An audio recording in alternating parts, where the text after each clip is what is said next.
విషయం గురించి మరికొన్ని సంగతులు చెప్పుకునే ముందు మరో కార్యక్రమం వస్తుంది, చూడండి.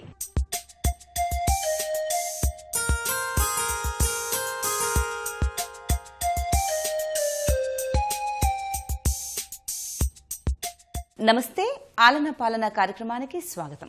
ఇవాల్టి మన కార్యక్రమంలో ప్రముఖ గైనకాలజిస్ట్ డాక్టర్ శ్రీరంజని గారు ఉన్నారు. మన సకులు రాసే ఎన్నో సమస్యలకు చక్కని సలహాలు సూచనలు ఇస్తున్నారు. మరికొన్ని విషయాలను వారిని అడిగి తెలుసుకుందాం.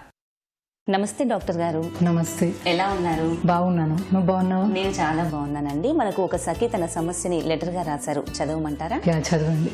నమస్తే డాక్టర్ గారు, నా పేరు లత. నేను నల్గొండ నుంచి రాస్తున్నాను. నా వయస్సు 26 సంవత్సరాలు. నా క్లోజ్ ఫ్రెండ్ కి డాక్టర్ గారు ఇచ్చిన డెలివరీ డేట్ దాటినా నొప్పులు రాలేదు. తరువాత క్రిటికల్ కండిషన్ లో ఆపరేషన్ చేసి బేబీని బయటకు తీశారు.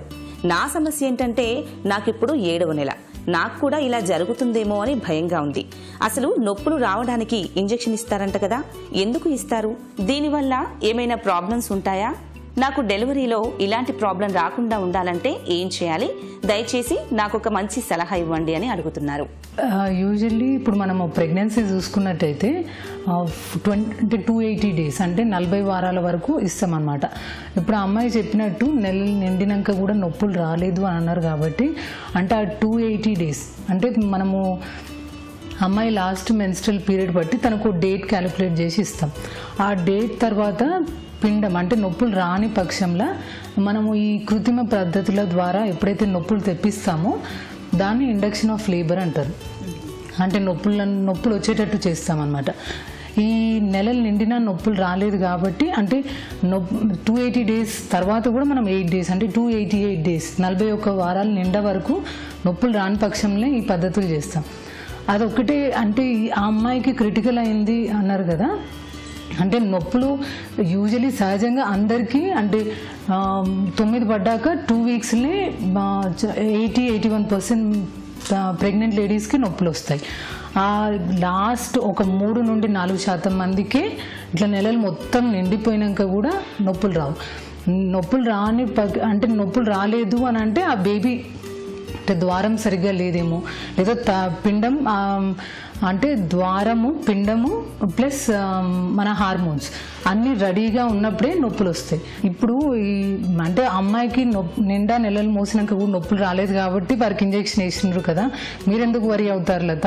మీకు అలాంటి ప్రాబ్లమ్స్ వస్తాయి. నేను చెప్పినా కదా 80-82% మందికి ముందే వస్తాయి. ఎవరికైతే రావో లేదా కొన్ని కారణాల మూలంగానే మనం ఇట్లా నొప్పులు రావడానికి ఇంజెక్షన్స్ వేయడం జరుగుతుంది.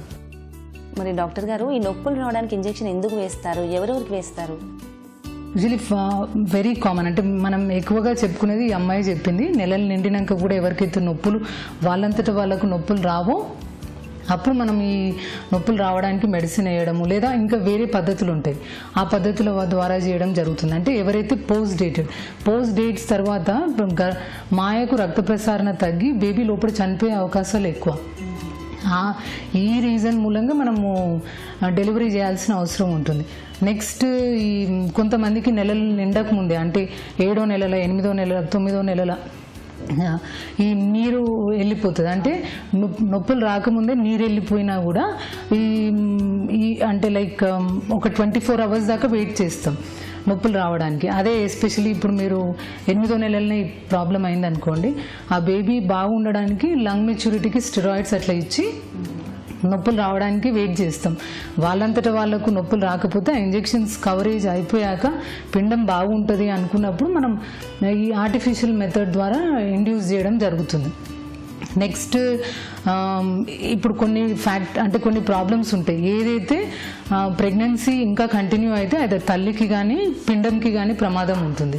సో అలాంటి కండిషన్స్ కూడా ఇలా నొప్పులు అంటే కృత్రిమ పద్ధతిలో నొప్పులు తెప్పియడం జరుగుతుంది. అంటే ఇప్పుడు బీపీ చాలా ఎక్కువగా ఉన్న వాళ్ళలో ఆల్రెడీ మాయకి రక్త ప్రసారణ తగ్గి ఆ మొత్తం పిండం సరిగా ఎదగడం ఆగిపోతుంది. సో ఇంకా అలా వదిలేస్తే ఈ బీపీ కంట్రోల్ అవ్వదు, అలానే వదిలేస్తే పిండం లోపల ప్రమాదం ఉండే అవకాశాలు ఎక్కువ కాబట్టి డెలివరీ ప్లాన్ చేయడం జరుగుతుంది. డయాబెటీస్, షుగర్ కూడా షుగర్ ఉన్న వాళ్ళు అంటే షుగర్ వెల్ కంట్రోల్డ్ ఉండి పిండం ఉండాల్సినంత వెయిటే ఉంటే పర్లేదు. అది అన్కంట్రోల్డ్ షుగర్స్ ఉండి ఎవరైతే ఇన్సులిన్ మీద ఉన్న వాళ్ళు అది పిండం బరువు బాగా అధికంగా పెరుగుతుంది అనమాట షుగర్ ఉన్న వాళ్ళలో. అలాంటి వాళ్ళలో కూడా ఈ నొప్పులు 38 వారాలు దాటినాక మళ్ళీ పిండంకి ప్రమాదం కాబట్టి నొప్పులు తెప్పించే ఇంజెక్షన్స్, ట్విన్స్ కూడా ట్విన్ ప్రెగ్నెన్సీస్ కూడా 38 వారాలు దాటిందంటే డెలివరీ డిఫికల్ట్ అవుతుంది. సో అలాంటి వారికి ఇంకా కొంతమందికి ఇది సెకండ్ ప్రెగ్నెన్సీ అనుకుంటే ముందు ప్రెగ్నెన్సీలో అసలు కారణం తెలియకుండా పిండాలు మొత్తం నెలలు నిండినాక చనిపోతాయి. నేను చెప్పిన కదా రక్త ప్రసరణ తగ్గిపోయి పిండం బాగుండాలి అంటే మాయ.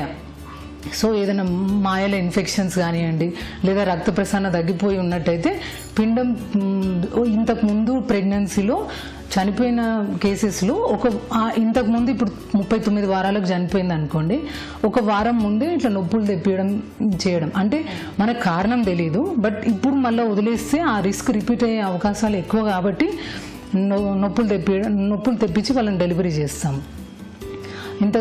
తర్వాత ఇవి బేబీ ఎప్పుడైతే మనకు బాగాలేదు అంటే కొన్ని పిండాలు ఆల్రెడీ చనిపోయి ఉంటాయి. సో అలాంటి పిండాలను కూడా మళ్ళీ అలా వదిలేస్తే 3-4 రోజులకు వాటంతర వాళ్ళకే నొప్పులు వస్తాయి. కానీ ఒకసారి పిండం చనిపోయినాక తల్లికి రిస్క్ కాబట్టి అలా వదిలేయడానికి వాళ్ళు కూడా ఇష్టపడరు కాబట్టి నొప్పులు తెప్పియడానికి ఇంజెక్షన్స్ మెడిసిన్స్ వాడడం జరుగుతుంది. సో ఇవన్నీ మనం రెగ్యులర్గా ఇలాంటి కేసెస్ లేదా ఏదన్నా రిస్క్ తల్లికి పిండంకి ప్రమాదం ఇంకా ప్రెగ్నెన్సీ కంటిన్యూ చేస్తే అనుకుంటేనే ఇలాంటి కృత్రిమ పద్ధతుల ద్వారా నొప్పులు తెప్పియడం జరుగుతుంది. వెరీ కామన్ అయితే ఈ నెలలు నిండిపోయినా ఇంకా నొప్పులు రాని వాళ్ళల్లో.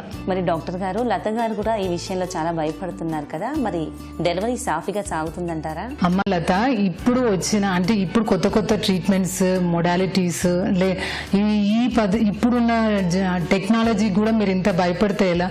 రెగ్యులర్గా డాక్టర్ని, మీకు ఆల్రెడీ 7th మంత్ వచ్చింది, సో రెగ్యులర్గా డాక్టర్ని విజిట్ అయ్యి మంచి యాంటీనేటల్ చెకప్స్ బాగా చేయించుకోండి.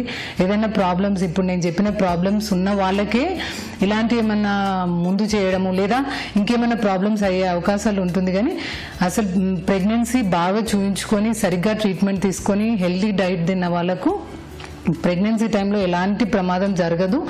అండ్ బేబీ మూమెంట్స్ ఒకటి మీకు ఆల్రెడీ 7th మంత్ పడింది కాబట్టి రెగ్యులర్గా చూసుకుంటూ ఉండండి. మీకు ఎప్పుడన్నా ఏదైనా నార్మల్ కంటే ఏదైనా ప్రాబ్లం అనిపించింది అంటే మీ రెగ్యులర్ విజిట్స్ మధ్యలో కూడా మళ్ళీ ఇమీడియట్గా వెళ్ళి డాక్టర్ని కన్సల్ట్ అవ్వండి. బయట మెడిసిన్స్ ఏం తీసుకోకండి.